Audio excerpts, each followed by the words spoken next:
फिल्मी अड्डा गसिपदेखि बक्स अफिससम्म। नमस्कार, फिल्मी अड्डाको यो अर्को श्रृङ्खलामा तपाईँलाई स्वागत छ। म मनोज दाहाल। फिल्मी अड्डामा हामी विभिन्न चलचित्रसँग सम्बन्धित गतिविधिहरू तपाईँका लागि प्रस्तुत गर्दै आइरहेका छौँ। आउनुहोस् लागौँ अब फिल्मी गतिविधितर्फ।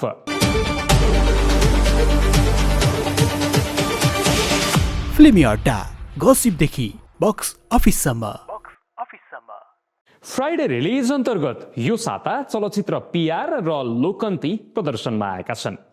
कमजोर प्रचार प्रसारका कारण पनि दुवै चलचित्रले अपेक्षाकृत सुरुवात गर्न भने सकेनन्।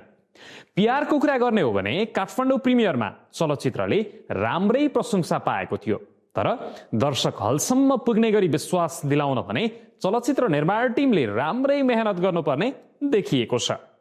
आउनुहोस् लागौँ यो रिपोर्टतर्फ।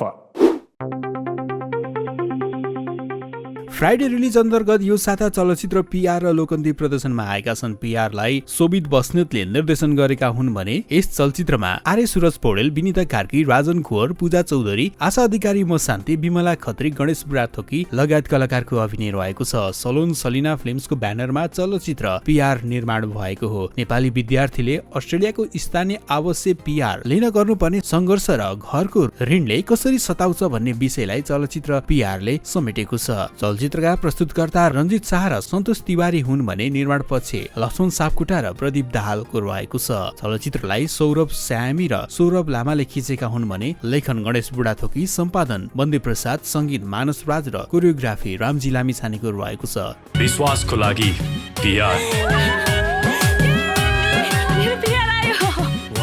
पिआरसँगै चलचित्र लोकन्ती पनि प्रदर्शनमा आएको छ। कृष्ण फिल्म्सको ब्यानरमा निर्माण भएको चलचित्र लोकन्तीलाई रञ्जित राणाले निर्देशन गरेका हुन्। चलचित्रमा काजी लिम्बुको कथा रहेको छ। यस चलचित्रमा यशराज गजराज, ऋचा थापा, विमला लिम्बु, कुमार नेउपाने, विकास अधिकारी, दमन रूपाकेती लगायतको अभिनय रहेको छ। सन्तोष नेउपाने निर्माता रहेको चलचित्रमा विकास चौधरीको सङ्गीत, रोनिस तामाङ च्याङबाको छायाङ्कन तथा गौतमराज खड्काको सम्पादन रहेको छ। नेपाली संस्कृतिमा आधारित लोकन्तीको कथालाई चलचित्र लोकन्ती पस्केको छ।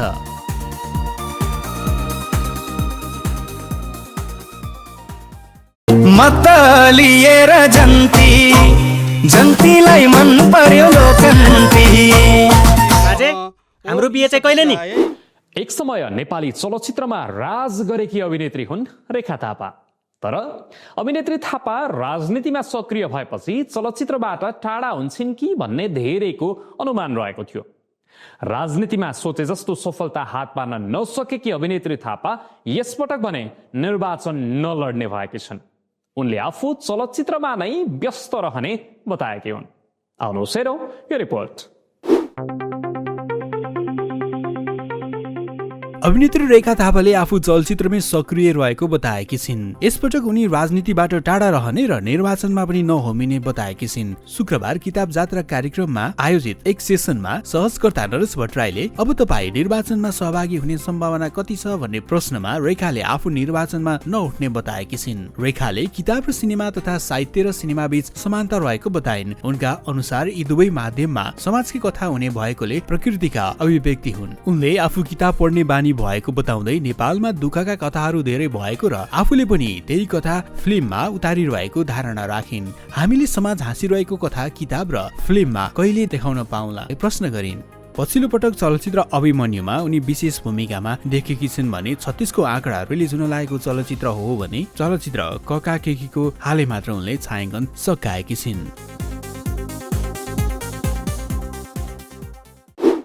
थारू कला र संस्कृतिलाई आधुनिक धारासँग जोड्दै तयार गरिएको नयाँ गीत चल्गे छौरी सार्वजनिक गरिएको छ। इटहरीको कोशी भिजनमा एक कार्यक्रमको आयोजना गर्दै यो भिडियो सार्वजनिक गरिएको हो। आउनुहोस् लागौँ रिपोर्टतर्फ। थारू कला संस्कृतिलाई आधुनिक धारासँग जोड्दै तयार गरिएको नयाँ गीत चलगे छौरी सार्वजनिक भएको छ। परम्परागत थारू लयलाई क्लब डान्सको ट्रेन्डी बिट्ससँग सन्तुलित रूपमा मिसाएर बनेको यो गीतलाई बग्या इन्टरटेनमेन्टले दर्शक माझ ल्याएको हो। गीतमा शब्द संगीत तथा स्वर गायक बालकृष्ण थारूको रहेको छ भने निर्माण पक्षले यस सिर्जनालाई बालकृष्णका स्वर्गीय मित्र पुष्पकुमार चौधरी पुष्पेको सम्झनामा विशेष रूपमा समर्पण गरेको जानकारी दिएको छ। भिडियोमा गायक बालकृष्ण थारूसँग रचना हजारीले सह-अभिनय गरेकी छिन् भने सञ्चारकर्मी आलन गच्छुदारले अतिथि कलाकारको भूमिका निभाएका छन्। भिडियोलाई जय चौधरीले निर्देशन गरेका हुन् भने कोरियोग्राफी विवेक सरदार, छायाङ्कन तथा सम्पादन हेम तामाङको रहेको छ। विशेष गरी स्टेज शो, डीजे सेसन र टिकटक क्रिएटरलाई लक्षित गरेर निर्माण गरिएको चलगे छौरीले दर्शक श्रोतालाई थारू लयमा नचाउने निर्माण पक्षको अपेक्षा रहेको छ। यिनै फिल्मी गतिविधिसँगै हामी आजको श्रृङ्खलाको फिल्मी अड्डाको अन्तिममा आइसकेका छौं।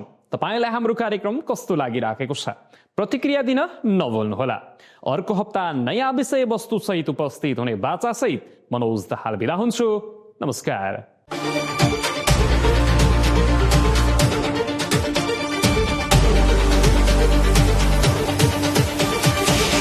फिल्मी अड्डा, गसिपदेखि बक्स अफिससम्म।